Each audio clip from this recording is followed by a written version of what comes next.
Hello, everyone. Welcome back to Rabble's Off the Hill political panel. My name is Gabriela Calugay-Casuga, and I'm joining you from the traditional and unceded territory of the Algonquin Anishinaabe Nation. I'm joined tonight by Nick Seebruch. Hello, I'm Nick Seebruch. I'm the editor here at rabble.ca, and I'm coming to you from the traditional unceded territory of the Haudenosaunee Mohawks Wapasasni. Thanks so much for being here. Our panelists for tonight include rabble.ca's parliamentary correspondent, Karl Nerenberg, former NDP MP and deputy leader of the party, Libby Davies, Rabble founder and renowned activist Judy Rebick, and James Adair, co-president of the University of Ottawa NDP. Welcome also to all of you, our audience, joining us on Zoom tonight. We hope you participate in the chat and ask questions to our panelists using the Q&A function. As always, we'll do our best to address your questions. When we last came together for Off the Hill, many of the candidates now running for NDP leadership had not yet announced their intentions to enter the race. Since then, we've seen the field grow and change. The list of candidates now includes MP Heather McPherson, activist and journalist Avi Lewis, union leader and longshoreman Rob Ashton, Ontario organic farmer and perennial NDP candidate Tony Quayle, and Campbell River City Councillor Danielle Johnston.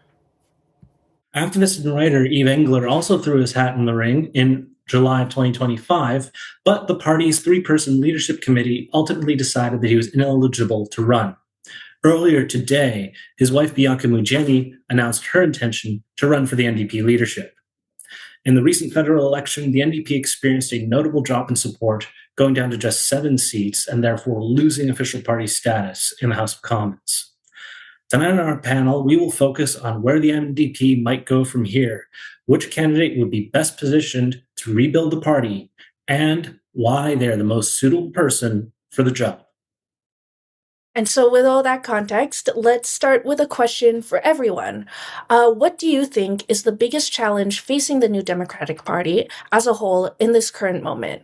Libby, I'll ask you to start for this question.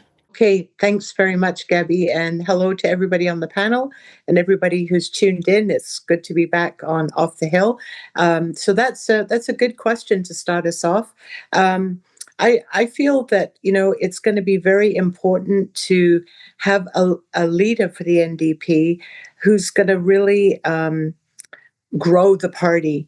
And the challenge that we face, I think, is to show that we are a strong and relevant force in Canadian politics. And I have to say that I think Don Davies, who's been the interim leader, has done a really great job. I mean, he's stepped up after the federal election. He's been out there, considering that there's only 7 members of the caucus and they don't have party status. He has actually done a very good job of keeping the NDP perspective in the news and speaking out. I noticed his very recent statement on Venezuela. It was a very strong statement. But I think that's our overall challenge. And, I am a New Democrat, is to show Canadians that this party, is a very important element of Canadian politics, and that we can be a political party that offers an alternative to neoliberal capitalist policies in this country, both in Canada and globally, and that we actually have the capacity to form government. To me, that is not just a pie in the sky. I consider myself sort of a pragmatic socialist, and I believe that we should always be striving as a political party, as part of a political movement, and Judy and I go way back on this, even to the old New Politics Initiative days, like 20 years ago, I guess it was, for the idea that a political party can be more than just an electoral machine. It can be part of a movement for transformative change. And I think the NDP has really slipped from that in recent years. Maybe we were never there. And this is an opportunity in this leadership race to examine those questions and say, are we up for this? Do we have the courage, the foresight, the boldness, the vision to put forward with Canadians and to invite Canadians who are progressive to join a political party that is very bold and outspoken and is going to change the way politics is done in this country and change the way Canada is seen in the world. So that's a pretty big challenge, but hey, why not go for it? Now, Judy, what are your thoughts on this question? What's the biggest challenge facing the NDP as a whole? Well, I think the NDP requires a whole renovation, if you want. I don't know what the right word is, revitalization. Like, the NDP, by trying to be a little better than the Liberals for the last 20 years, has just slit its own throat. And right now it needs to be revived. That's what I think needs to happen. And I agree with Libby. Ideally, it would be better if there was an NDP government, but I don't think that's going to happen. But what I do think has to happen is a revival of the left in general, and that it's desperate. Like it's not just a regular, we need to revive the party. Like as Libby pointed out, she and I were involved in the New Politics Initiative 20 years ago, which was an attempt to recreate the NDP at that time to be closer to the social movements which were rising in the anti-globalization movement. And we didn't, we didn't succeed, although we really did well, I think, and we had a great run at it. But now we have a couple of candidates, but in particular Avi Lewis, who's talking about doing that now with the party, and hopefully, as well as other things, and hopefully it will revive the party. And that's just part of what we have to do. We need to bring together social movements. We need to do lots of things, but reviving the NDP is part of what we have to do. And I definitely think that we're suffering terribly by not having the NDP have official party status. And I agree that Don Davies is doing a good job, but it's just not the same if you don't have party status. You don't have the same power in Parliament, and you can't really. They're not really being able to affect anything now. And I think we see what going to an almost two-party system is doing, is that the Liberals are going. This guy's further right than Paul Martin, and that takes some doing. When I'm talking about this guy, I mean our current Prime Minister, Carney. So yeah, I think a whole revitalization of the party is what's needed. And let's go to our parliamentary reporter, Karl Nerenberg. Karl, would you want to pick up this challenge of what's the biggest challenge facing the NDP right now? So first, I'll list what a lot of people think are the biggest challenge, and then I'll tell you what I think is the biggest challenge. And I tend to agree with both Libby and Judy have said. But a lot of people talk about reconnecting with the traditional working class, with the blue collar working class that they somehow lost with the male voters.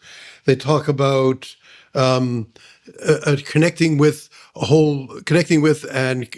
Canadians with Indigenous rights issues and with identity issues in a way that Canadians will relate to it, but that will make the NDP champion of issues of those sort of issues.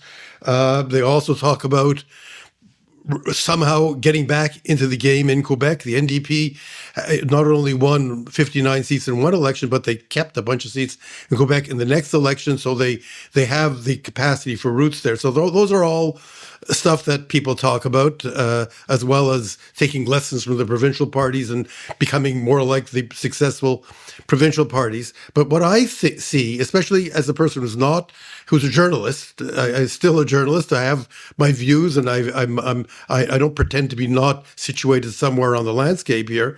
But what I see is that the NDP has to connect to the moment that Canadians are suffering from.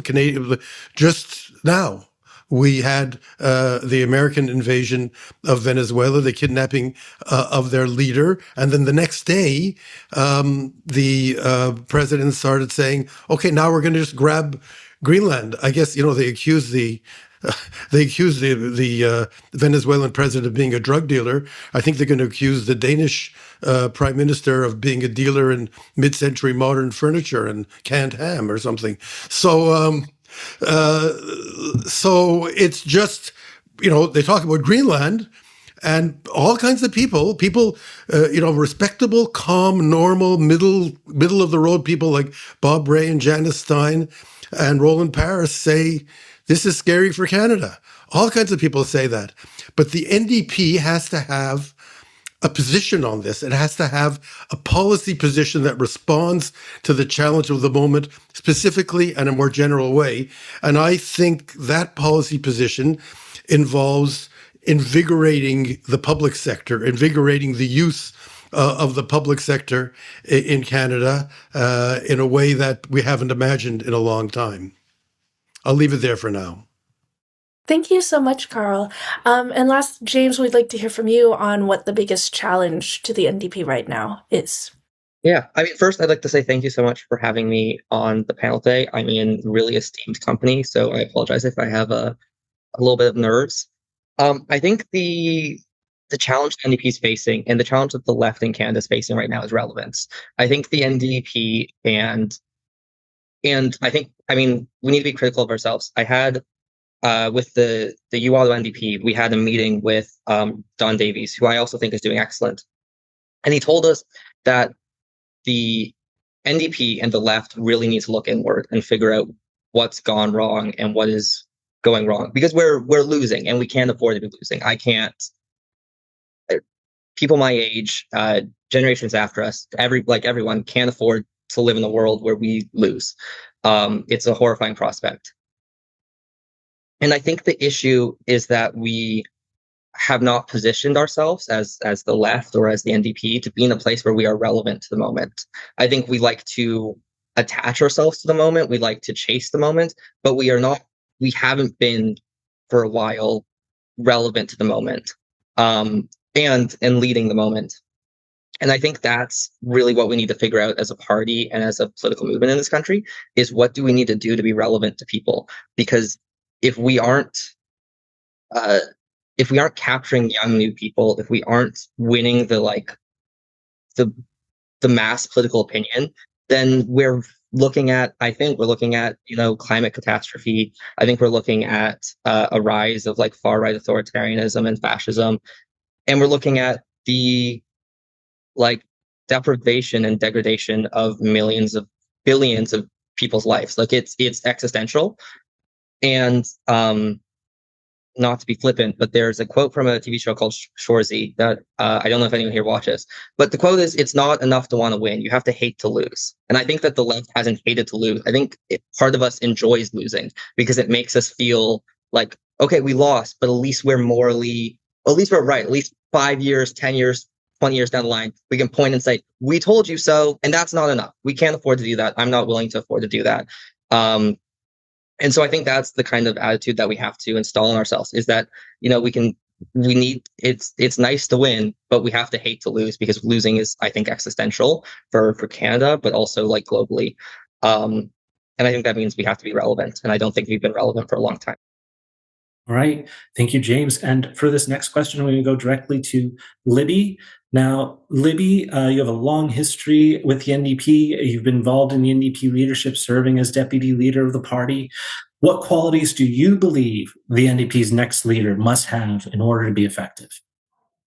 Oh, thanks, Nick. First of all, I should disclose that I'm publicly supporting Avi Lewis, but I'll try not to be partisan here and just talk more generally. And I'd really like to pick up on Karl's comment about the challenge of the NDP in this global situation and needing to speak out, because I think that's actually a very key point that the new leader, whoever he or she may be, has got to address. As my good friend Sven Robinson would say, the NDP cannot anymore sort of slide to the mushy middle, which we have done on foreign affairs very often over the last decade or so.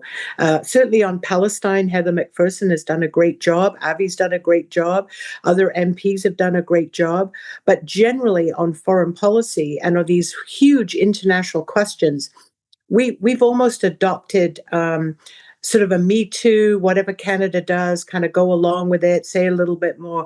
And I think that's been a huge loss for the NDP. Some people may remember, we used to have a very powerful foreign affairs committee of the party, not the caucus. And they used to analyze issues. They used to speak out, bring forward resolutions. We've lost all of that. And so I do think that the new leader, I mean, there's many qualities that they need to have. They need to be bold. They need to be willing to try new things. I would like to see a new Democratic Party that adopts an organizing model for itself. So we're not just an electoral machine. We don't just go to people before an election and say, oh, can you sign up? Can you door knock? And can you give us money? We have to organize in between elections. We have to be involved in issues. We have to be involved in debate and involving people so it's more participatory. We have to reach out to activists and go where they are and not expect them to come to us. So all of those kinds of ideas, I think, are required of a new leader. The status quo is just not good enough anymore in the NDP. And I think there are some candidates that represent more of that view. And there are other candidates that represent a different kind of view. So to get back to Judy's point about sort of a revival or a reinvention of the NDP, these are all qualities that a leader must have. And to me, it's about growing the party and growing the movement. Someone who's got a much bigger picture idea about what needs to happen. And you know what? Is willing to take some risks. Like at this point, what do we have to lose? Right? I mean, I think when you look at politics out there, even in the US, you look at what happened in New York City, in other places, like people are ready to embrace a, a much bolder, more radical kind of politics.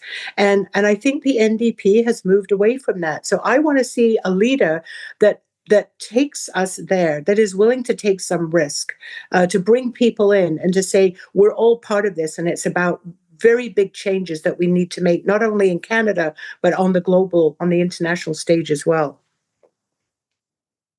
Yeah, thank you so much, Libby. As you mentioned at the top, you're publicly supporting Avi Lewis. I know you are not alone among NDP supporters who are embracing that candidacy.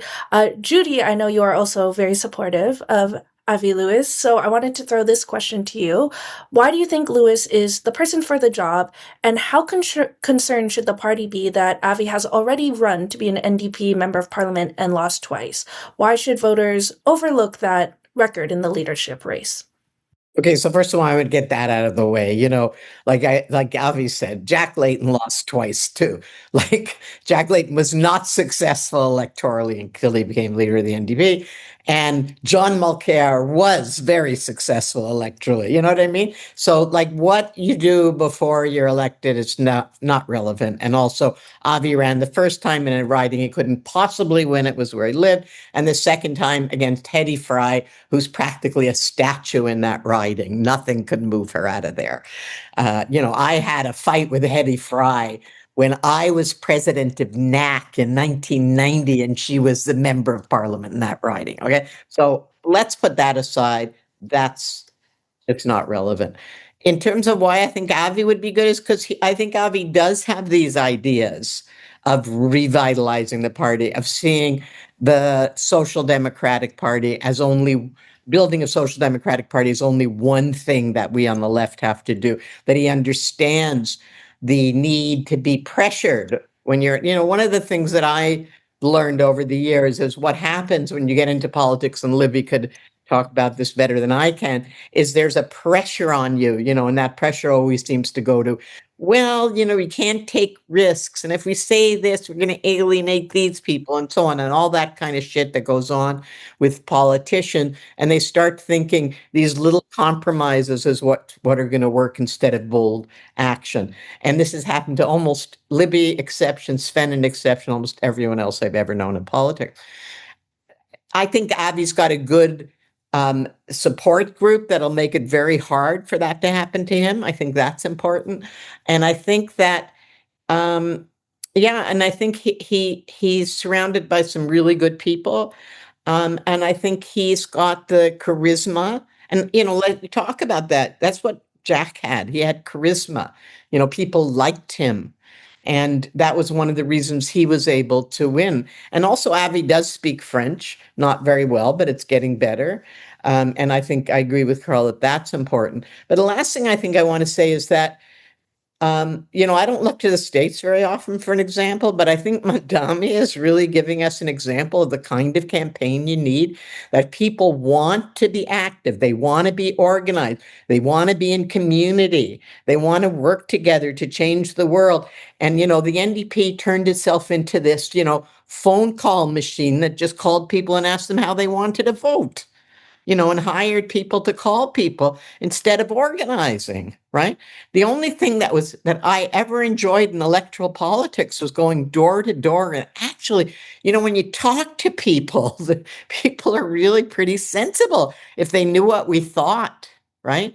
But we don't do that anymore. And if you do talk, you're just asking them how they vote. And so I think Avi understands all that, and not just Avi as an individual, but the people around him. And so I think that's why we need him as a party. And it looks like Eve Engler's people are trying to take over the chat, which is annoying me no end. So cool it, guys, okay? You just convince us that it's good that he's not on the platform by trying to take over the chat. Sorry. Well, I think we may get to a question on Eve a little bit later in the show, but for now, I'm going to go to Karl for the next question. Karl, you've written about the need for the next NDP leader to be bilingual in both English and in French. How are you currently feeling about this in a field of candidates who are mostly not bilingual? Well, it saddens me and it worries me. I'm not quite sure why so many of the many bilingual people who are involved with the NDP. I think of great political figures like Peter Julian, who just lost a seat in BC and was a member there for many years, who speaks excellent and fluent and comfortable French, or Sven Robinson. It's just it's a sign, I guess, of the fact that it's a difficult time for the NDP, and a lot of people are kind of ducking the leadership race in this difficult time, thinking the challenge is too big. But it's, the only point I would make is that the Liberals and Conservatives decided, the Liberals, I'll make a confession here. I am 78 years old, so I'm not young. The last time the Liberals had a unilingual leader, I was 20. I was 20 years old, and they gave up. It was impossible after that for them to have a leader who didn't speak both languages very comfortably and very well. The Conservatives waited 7 or 8 years, and their first bilingual leader was Joe Clark, who spoke very good French, never lived in Quebec, came from Alberta. When Stephen Harper became leader of the Conservatives, he had come from a movement that had nobody. It was very anti-Quebec. They didn't have run seats in Quebec, and then they chose him in the United Party because he could speak French, and he managed to surround himself people whose politics I find very distressing. People like James Moore and Jason Kenney and Chris Alexander, a bunch of Anglophone cabinet ministers, not from Quebec, not people who had grown up speaking French in the neighborhood, who had all learned French. And I just find it disappointing that people haven't made the personal commitment in their life before they're running for the leadership to learn French. I can't really. I had hoped at some point that another candidate would come who was fluently bilingual, or maybe from Quebec, just to show the flag, even if they weren't going to win. But what can you do about it? It's true that I have written that of all the candidates, it appears to me that Avi speaks the best French, but I know that by his own admission at the debate, he said he didn't think he was ready yet to go on a television talk show where he'd spontaneously have to talk. At the debate that was supposed to be in French, very few people spoke much French. Avi had the best French, but they made it possible. They said, would you could speak English or French if you want. When given the choice, he quickly switched into English. So his French isn't comfortable in the sense that he could just spontaneously express ideas. He can say something when he's prepared it, when he knows what he wants to say, when it's sort of written down and when he's memorized phrases. But he would be, and I saw him flub a question when somebody asked him a question in French and he didn't understand it and he tried to fake it, wasn't sure what the guy had said. He used language he didn't agree to. So, it's the language of between 20 and 25% of Canadians. If you want to lead this country, you have to speak to them in their own language. Mackenzie King didn't. Canada wasn't bilingual when Mackenzie King was the prime minister in the 20s, 30s, and 40s. It didn't matter. John M. Macdonald couldn't speak French. Before the modern era of politics, the only bilingual leaders were francophones. They had to speak English. We had no bilingual Anglophone leaders. The NDP had no bilingual leaders until much later, until David Lewis, Avi Lewis's grandfather, who spoke much better French than he does, I'm sorry to report. But it's just I wish the left would respect that practical political reality as much as the right, because the Conservatives were nowhere in Quebec and never could manage anything in Quebec, and they just decided, my God, we're going to have a bunch of people, right-wing characters from out west, and they're all going to learn French because we want power, we want to win. So there's a lot of seats where if you don't speak to the people in their own language, they're not going to vote for you. It's I won't belabor the point because it's sort of just a sad reality in this race. Yes, thank you so much, Karl. I really appreciate your thoughts on this. I want to now shift the conversation a bit and throw a question to James. In the recent election, we witnessed the phenomenon of many young men backing Canada's Conservative Party because they felt forgotten by the Liberals. How do you think the NDP can get through to Canada's youth and convince them that they are the party of change? What sort of policies or messaging do you believe would shore up support from the country's youngest voters? Yeah, I think there's two questions in there. There's a question about rhetoric and messaging, and there's a question about policy. So I'll take them separately if that's okay. I think in terms of like messaging and rhetoric, it's not about. I think the moment young people are feeling right now is very angry. I think young people feel like they have been betrayed and screwed over and kind of left out to dry while everyone else is enjoying the party.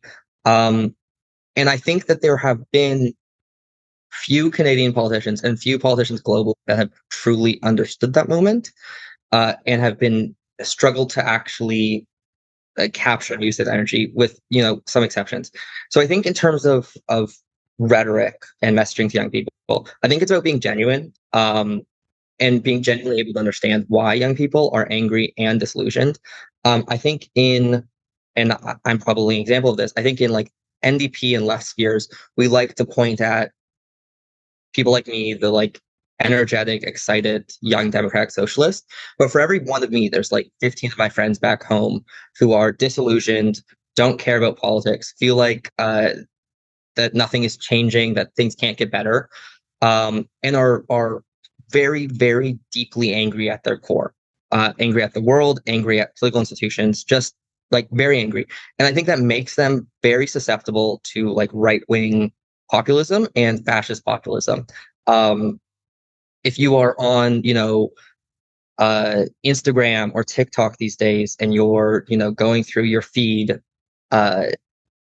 you see, I think, like hundreds of young people engaging with like far right influencers like Nick Fuentes, and young people I have acquaintances back home who are engaging with this stuff. And when I talk with them, that's not what they believe. That's not their politics.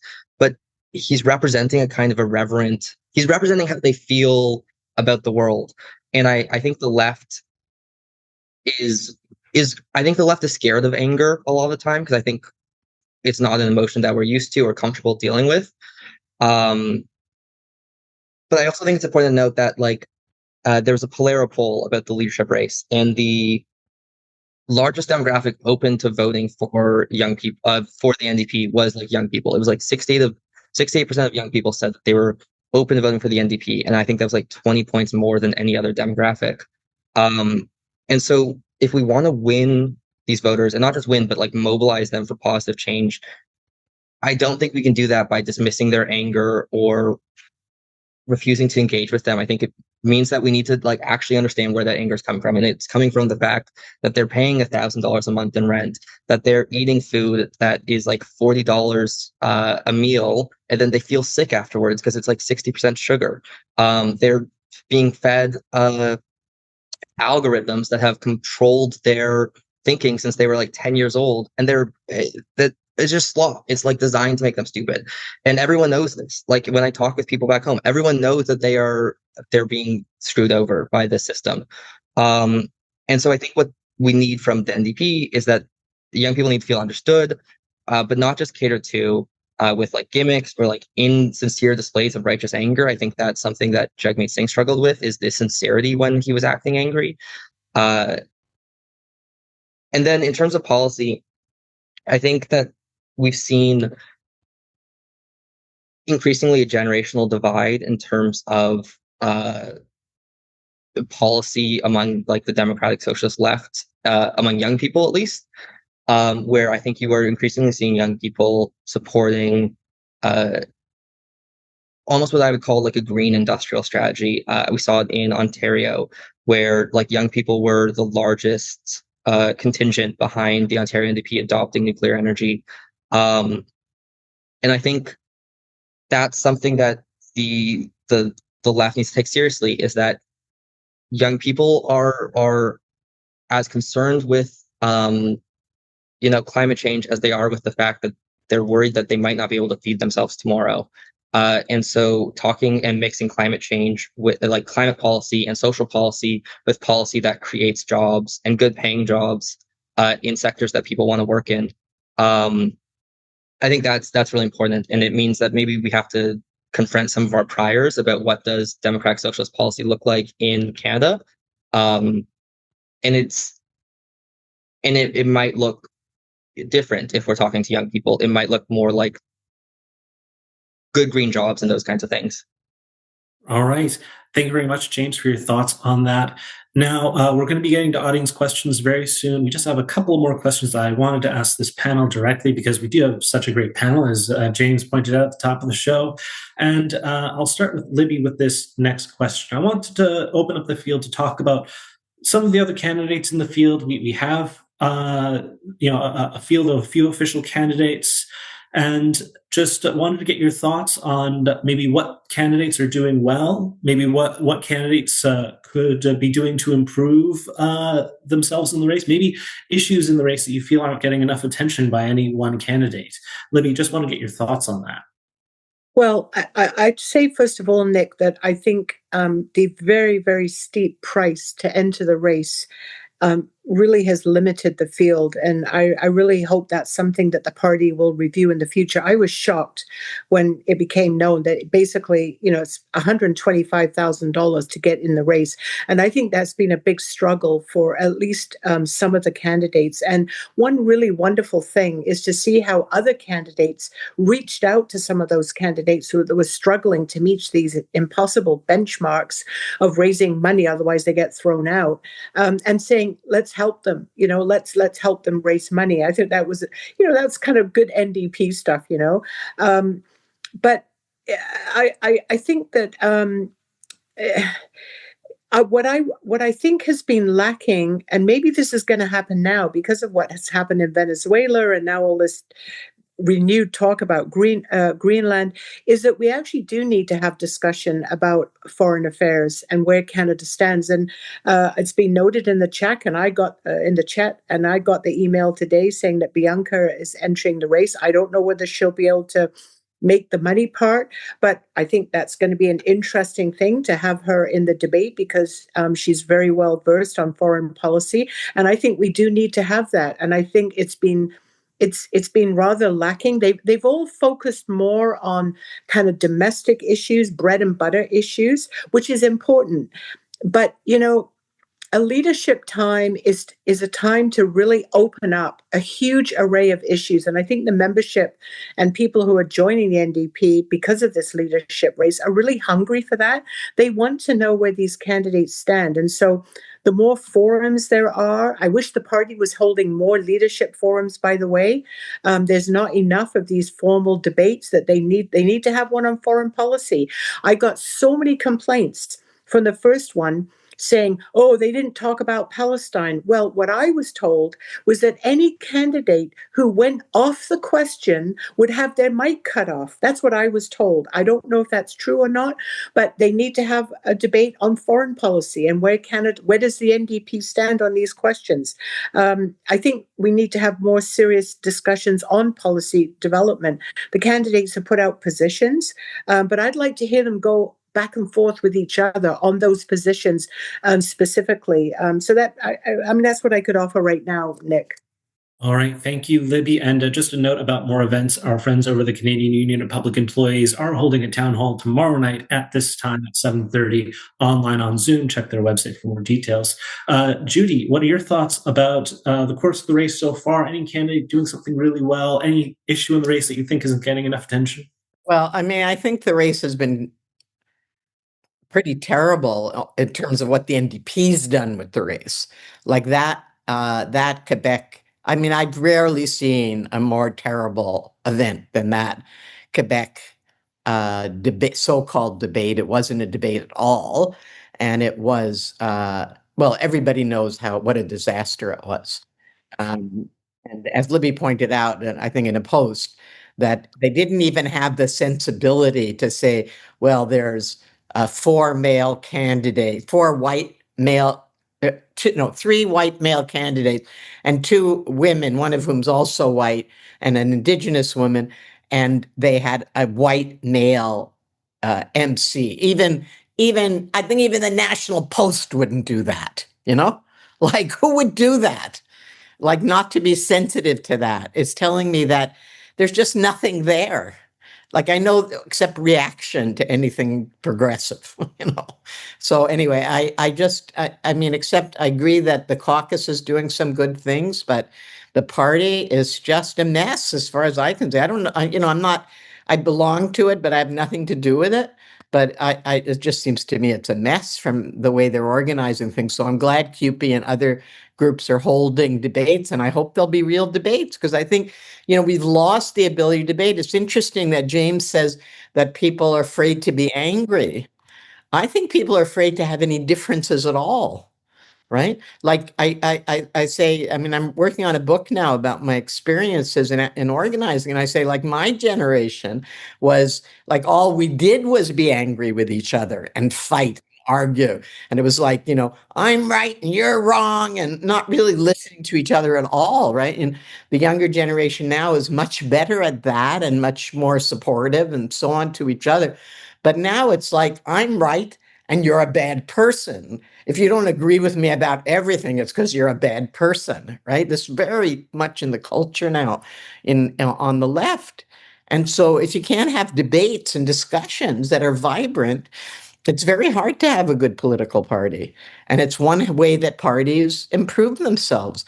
So I think that I'm hoping that there'll be more debate in the union sponsored ones, or if other groups sponsor them. So far, but I think that individuals are organizing very good campaigns. I was really impressed by, okay, I'm 80 years old and I can't remember anything. So, the guy with the hat, what's his name? Everybody knows who I mean. Tony. Yeah, Tony Quill. I was very impressed that he told people to give money to Tennille so that she could raise the money. That I found that very impressive. And that's a kind of thing the NDP people should do, right? And he was able to raise his money, so that was great. And I think Abby's running a great campaign. I do. I mean, I do support him, but I can still be critical, as people know.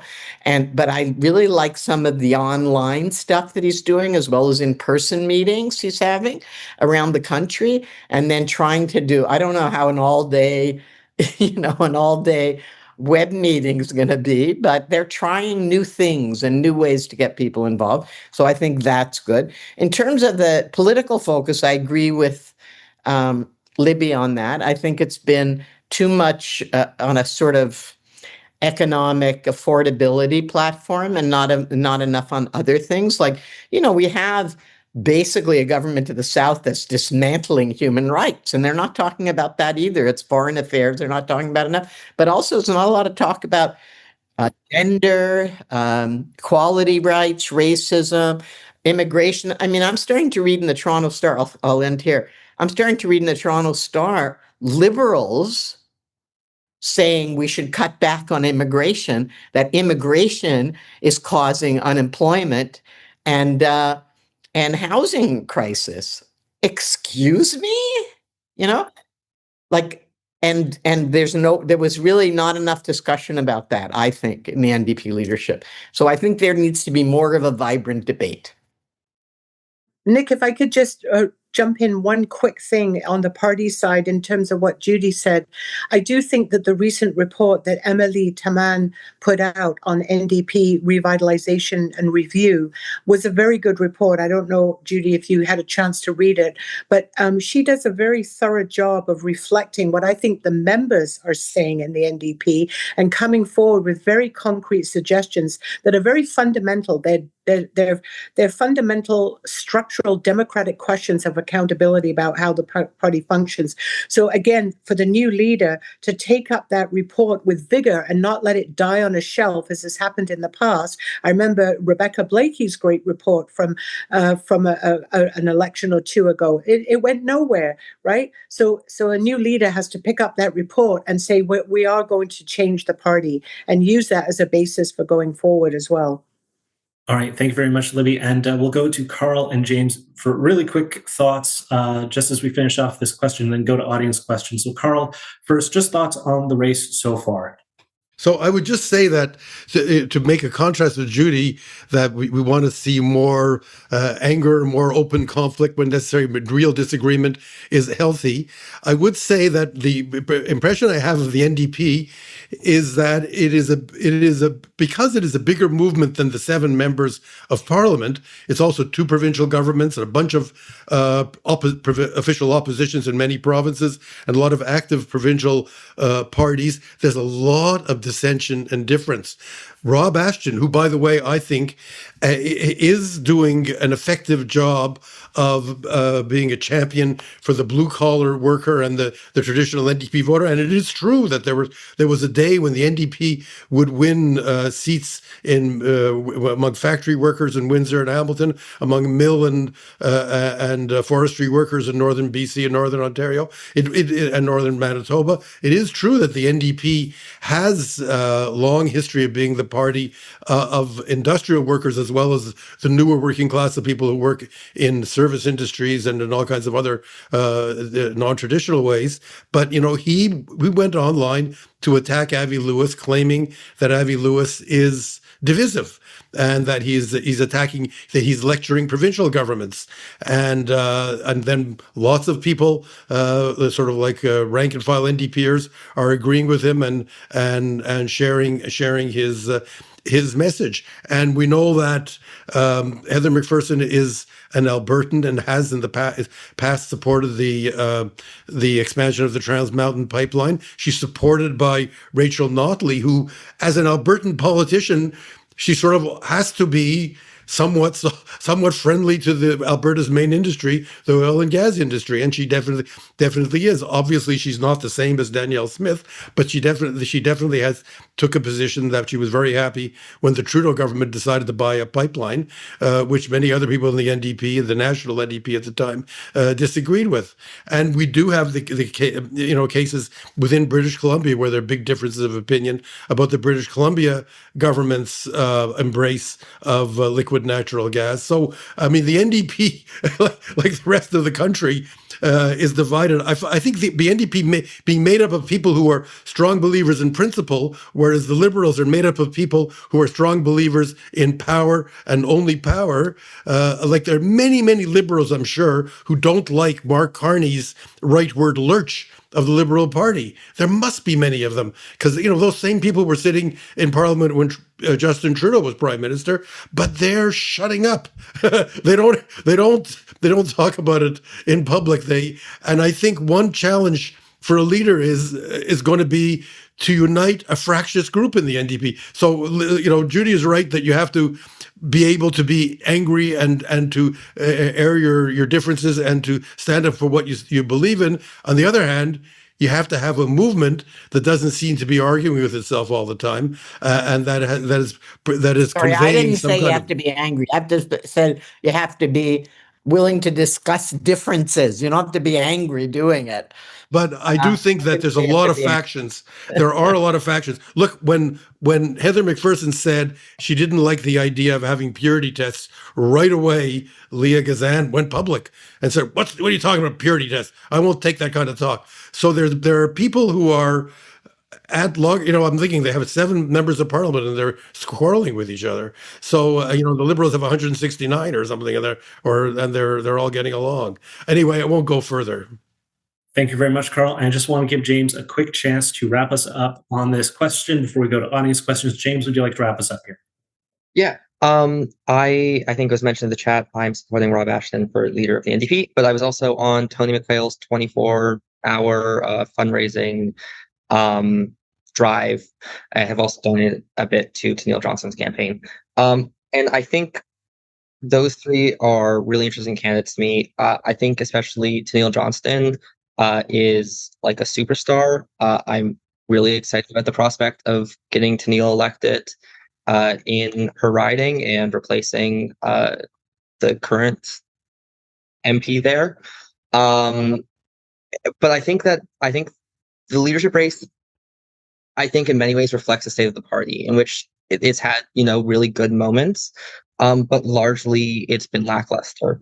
And I think we need to do some self-reflection on why the leadership race has been lackluster. And I think that is a problem that all campaigns have had, in my opinion.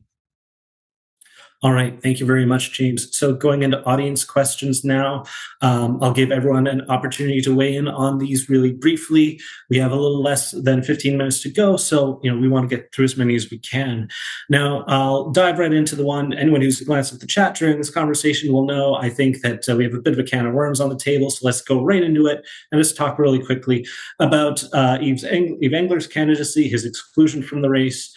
I'm going to ask the panel, do you think this will negatively affect the party and have a disaffected people supporting the NDP who would have supported Yves? They'll feel disaffected by his exclusion. Just your thoughts on that. Are we losing anything from the conversation by having Yves excluded? And if you want to include your thoughts, Libby, you did a little bit about Bianca Muggeni's candidacy as well, if you'd like to jump in on that. Anyone would like to start us off here? Well, just very quickly, I would like to see the vetting process completely reviewed. I think it has to be more transparent. I think we have to understand it better. It seemed very closed, and I think people felt that way. I'm not going to weigh in on whether Yves should have been vetted or not. It's done. He's not vetted. I would never have supported him for leader. He's a very divisive person, and I cannot imagine someone being the leader of a party that he has attacked everybody in it. So anyway, that's my thought on that. But the question of democracy within the party and how we do the leadership and the vetting of that, and the vetting of candidates generally, not just leader candidates, but MPs nominees who want to run. I think that's been a long-standing issue that's been kind of sizzling under the radar, and I think it needs to be. It needs to be reviewed, and it needs to be much more open. And that's going to be something for the new leader to take up. Judy, would you like to comment on the? Yeah, 100% with Libby that the problem is the vetting system. It's secret. They've done such terrible things like dropping Sarah, like the Ontario NDP dropping Sarah Jama, and then the last federal election, they got rid of some of their best candidates. Like, it's disgusting, that vetting process. It really is terrible, and it's secret, which makes it even worse. Yves Engler, however, is the most destructive person I have ever known on the left. Okay, I'm saying that. I've seen him, the only time I've ever seen him in political practice is in disrupting a meeting or harassing a politician. And so he's a very difficult person. I don't know if he's ever worked in a group. I've never seen him work in a group. I think he was in the Concordia Student Association. That's how far back that I know him. But anyway, so I am not crying crocodile tears over Yves Engler being excluded, frankly, because I think that he would disrupt a lot the system, but I think it's a terrible process. And so I don't take a position on whether he should have been excluded or not, but it doesn't break my heart, let's put it that way, as Sarah Jama and other people who have been pushed out by that same group. I don't know if it's the same people, but the same process have broken my heart. Yeah. And James and/or Karl, do either of you want to jump in? I'll just say, I think the vetting the voting system in this party has been a problem for years, and I think it has got especially reactionary. I think in principle, I'm someone who thinks that members should be allowed to decide who they should support. In practice, though, I have grave concerns about some of the things that Yves Engler has said and tweeted and done throughout his career. But I think this is emblematic of like other things. Like the party has vetted out other people for much less, and so I think has raised concerns about what I think is probably a legitimate vetting out, because the vetting process itself, I think, has become compromised. We should amplify the debate. It's so easy to always go after the NDP and say, they're not good enough, and they're not. But let's also think about other political parties. I think political vetting generally in all political parties, whether it's liberal, conservative, whatever it is something, it's a democratic question that's very structural. It's about fairness, it's about transparency, and it's about democracy. So I would throw it back that it's not just the NDP. We need to improve our process. But I think the whole political sort of culture in Canada and certainly in the US, I mean, there's so much that's behind closed doors. And so, participatory democracy that many of us have believed in, we need to open this up. But it's not just the NDP, it's across the board. And Karl, do you have any closing thoughts on this? I think it would be good to move on to the next question. I think we've exhausted the Yves Engler question here. All right, sounds good. Gabby, next question. Yeah, so I wanted to throw this next question out there about another leadership candidate. So is it true that Avi was active in supporting Anjali Appadurai for a BC NDP leader, and will that make it hard for him to get support from the BC government? I'll throw this to Libby first. Well, I mean, I think you have to ask Avi that. I'm not his spokesperson. As far as I know, he was involved in that campaign of hers. I don't know what his role was. So I think, if somebody's got that question, they should jump onto Avi's call on Sunday. It's a day-long thing, and ask that kind of question. It's very important for people to be answered. But again, that question also gets back to the whole issue of vetting and how it's done and who controls it and what is the criteria. There's a whole other story there that we don't have time to get into. So I think it does help illuminate a bigger question here about political vetting and who controls it and what criteria do we use. All right, good answer on that question. Anyone else want to weigh in on this audience question about Anjali Appadurai and Avi Lewis's connection? Well, the thing I don't know the details of it, but what I do want to say is that I would hope that Avi is the kind of person that even if it did mean that the BC NDP leadership wouldn't support him, he would still do it. Okay? Because this is the whole way they control people, right? They threaten, if you say this, then we're not going to get our support. You're not going to get vetted, right? You're not going to do that. We have to stop doing politics like that.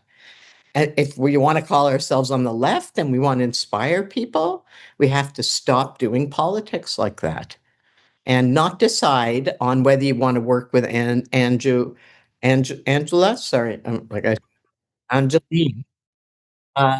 Not whether you want to work with Angeline because she's a fantastic person and she's got great politics, but I'm worried David Eby's going to be mad at me. No, not acceptable. All right, I think we have time for one more question. So I want to go to one more question about the NDP and the environment. I think many people felt that the issue of the environment was very much absent from this past election. How are we feeling about it as an issue in this race? What do you think are some of the ways that it could be discussed? I think I saw someone in the chat mention that they felt Heather McPherson was too in favor of pipelines. There's also the question of, Avi Lewis wants a public option for groceries. How about a national public option for green power? So who would like to dive in on this question of how the NDP is handling environmental issues? Karl, you look like you have something to say. I'll jump in just to say that there's an opening in the Venezuela issue, because it's interesting that the dialogue in Canada coming out of Venezuela is how can we protect our oil industry from competition from Venezuela's oil that now great big American corporations at Trump's invitation are just going to go in and loot that oil and take it for the Americans, and so they won't need our oil. Maybe people should say that geopolitics based on controlling oil, which and the current Venezuela situation is not the first example of that. There are many, many examples. I'm so old I wasn't around. I wasn't a kid then, but I was aware of it. And go back to when the CIA and the British overthrew a man named Mossadegh, who was the elected leader of Iran way back, and installed the Shah because he had the temerity to nationalize the British oil company in Iran.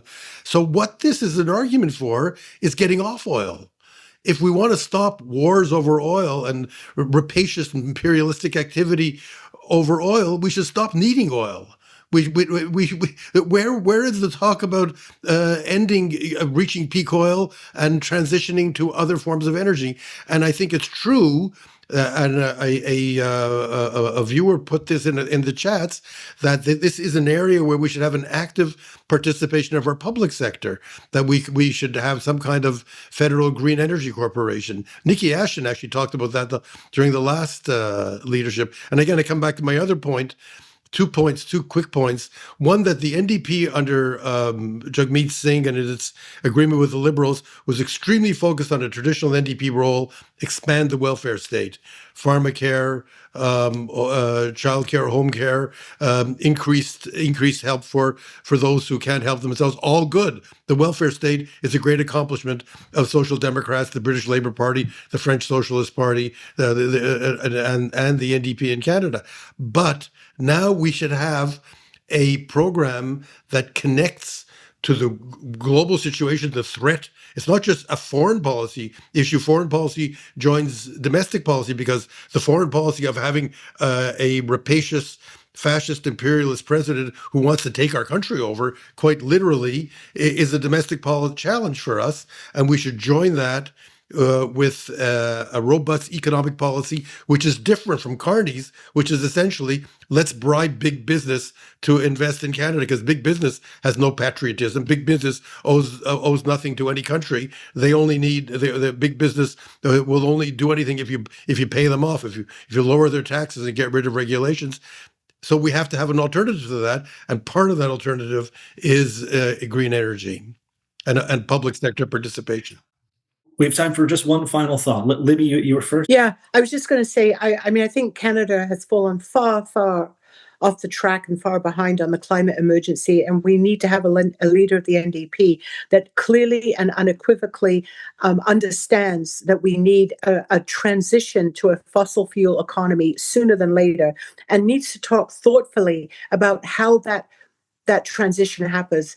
I really deplore when workers are pitted against the environment. It's an old divisive tactic. It shouldn't work anymore. We need a leader who's going to bring those two things together.